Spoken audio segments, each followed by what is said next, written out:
Après l'attaque spectaculaire de l'aéroport de Niamey, le chef de l'État nigérien, le chef de la transition Abdourahmane Tiani, a accusé frontalement Alassane Ouattara d'être, je cite, un sponsor des terroristes. Des propos évidemment d'une rare violence diplomatique et complètement assumée. On écoute. Rappelons aux sponsors de ces mercenaires, notamment Emmanuel Macron, Patrice Talon, Alassane Ouattara, nous les avons suffisamment écoutés aboyer, qu'ils s'apprêtent eux aussi à leur tour à nous écouter rugir. Et à présent, Abidjan sort de sa réserve, convoque l'ambassadrice du Niger et exige des preuves et dénonce aussi des accusations grotesques. Pourquoi cette levée de bouclier? Le ministre Amadou Koulibaly, ministre de la Communication et porte-parole du gouvernement ivoirien, s'en est expliqué. Son Excellence, Madame le ministre d'État, ministre des Affaires étrangères, a effectivement reçu Madame l'ambassadeur du Niger pour lui exprimer une vive protestation. Un courrier de protestation a été également adressé. À ce jour, nous sommes en attente donc de la réponse à ce courrier. Oui, vous avez raison que ce n'est pas des accusations nouvelles de la part de l'AES. À ce jour, nous attendons les preuves de toutes les autres accusations. Je serais tenté de ne pas faire plus de commentaires, étant entendu que l'État islamique du Grand Sahel a revendiqué cet attentat pour lequel, de façon grotesque, la Côte d'Ivoire et d'autres pays ont été accusés. Pourquoi cette réaction? Elle est très simple. Jusqu'à ce jour, ces pays de l'AES qui accusaient la Côte d'Ivoire n'ont jamais mêlé le nom du chef de l'État à leurs accusations fantaisistes. Nous refusons, de quelque façon que ce soit, que l'image de celui qui incarne notre pays soit brocadée. Voilà, les tensions sont vives et pendant ce temps, la diaspora nigérienne en Côte d'Ivoire s'inquiète, redoute des amalgames et des représailles, d'autant plus que les esprits s'échauffent parmi les soutiens les plus vocaux d'Alassane Ouattara. On écoute à nouveau. Notre président, le président de la République, M. Alassane Ouattara, est un président digne et on lui doit le respect. Nous n'allons plus accepter certaines personnes manquer de respect à notre mentor. À Bobo, on ne touche pas à nos ados, on ne touche pas à nos présidents. Si nous voyons que la communauté nigérienne n'est pas sortie s'excuser auprès de la nation ivoirienne, c'est qu'ils sont d'avis avec les propos de leur président. Nous interpellons le président de tous les Nigériens ici en Côte d'Ivoire. Nous interpellons la communauté nigérienne, le président de la communauté nigérienne ici à Abobo, de sortir, de communiquer, de s'excuser. Sinon, les jours à venir, nous allons réagir. Est-ce que c'est inimaginable qu'une tentative de déstabilisation du Niger vienne de la Côte d'Ivoire? Non, ce n'est pas inimaginable. Ce n'est pas inimaginable puisqu'on est dans la guerre froide que l'on connaît entre les pays de l'AES et les pays de la CEDEAO.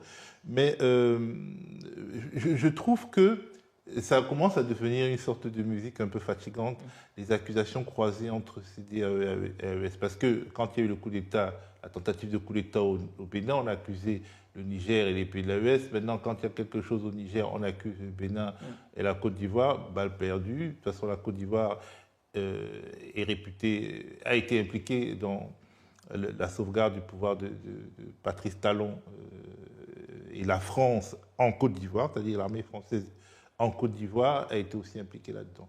Donc, ils se détestent, chacun veut en finir avec l'autre, mais je pense que les accusations médiatiques de ce type ne servent pas à grand-chose en dehors du fait qu'elles confortent chacun dans ses convictions. Elles confortent les Nigériens dans le fait qu'ils sont victimes d'un complot international. Ça leur permet peut-être de supporter les restrictions auxquelles ils font face parce qu'il y a quand même des arriérés de salaire au Niger, etc.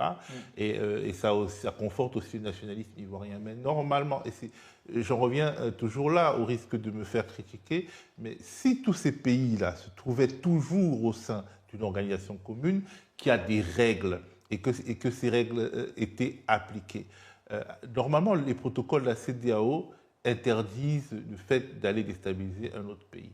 Donc, normalement, quand ça, c'est dans les textes. Les textes. Mais Oui. il faut appliquer les textes. Le problème, c'est que les Africains pensent qu'ils peuvent être eux. Le problème, Roland, avec l'engrenage, même verbal, les invectives verbales, c'est peut-être que ça se déplace sur le terrain de la xénophobie aussi. Les menaces de certains de ces groupes qu'on a vus, des groupes pro-Ouattara sur la communauté nigérienne, c'est quand même inquiétant, non?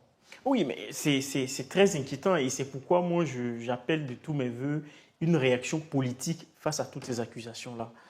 Parce que là, on dit que l'ambassadrice a été convoquée. Bon, je ne sais pas si ça va se faire, mais toujours est-il que depuis qu'il y ait des accusations de l'AES vis-à-vis de la Côte d'Ivoire, le plus souvent, le pouvoir d'Abidjan a joué la carte du silence en disant bon, on va pas trop regarder, de toute façon, voilà, ça va, la caravane va passer. Le problème, c'est que leur silence galvanise leurs militants sur le terrain qui, le plus souvent, clairement, ce discours-là, à mon avis, devrait être condamné. Je lui ai dit, ce monsieur-là, il devrait être convoqué par la police pour savoir au nom de quoi il prend la responsabilité de donner des avertissements à la communauté nigérienne. Ce qui n'est pas fait. Donc moi, j'insiste encore une fois, le gouvernement ivoirien devrait à chaque fois réagir de manière diplomatique, rappel d'ambassadeurs, convocation d'ambassadeurs et même des déclarations aussi de la part des porte-parole du gouvernement pour essayer d'expliquer la position ivoirienne. Ce qui n'est pas fait le plus souvent, sauf quand le nom du président est cité. Donc voilà, j'espère que ces appels à la violence ou du moins ces menaces voilées aux communautés de l'AES en Côte d'Ivoire ne vont pas continuer et surtout que ces personnes vont être rappelées à l'ordre parce que c'est quand même assez dans l'environnement commun, les Nigériens, ce sont des vendeurs de garba et en fait qui font des petits métiers dans la rue. Il peut y avoir des petits bandits qui profitent de ce genre de déclaration pour attaquer le boutiquier, le vendeur de garba, lui soutirer un peu d'argent. On a déjà vu ça. Hein. On a déjà vu ça. Ça ne veut pas dire que le pays a une politique systématique de xénophobie. J'insiste toujours pour dire que la Côte d'Ivoire est un des pays les plus accueillants d'Afrique et peut-être même du monde.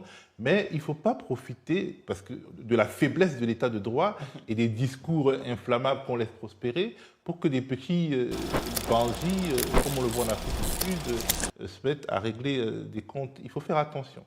Alors, en plus, tout ceci arrive donc dans un cadre assez particulier. Les accusations du service russe de renseignement extérieur, on a l'impression que l'enjeu n'est plus seulement africain, mais vraiment global et que le Sahel est le fond, en fait le champ de bataille de toute cette crise mondiale quelque part.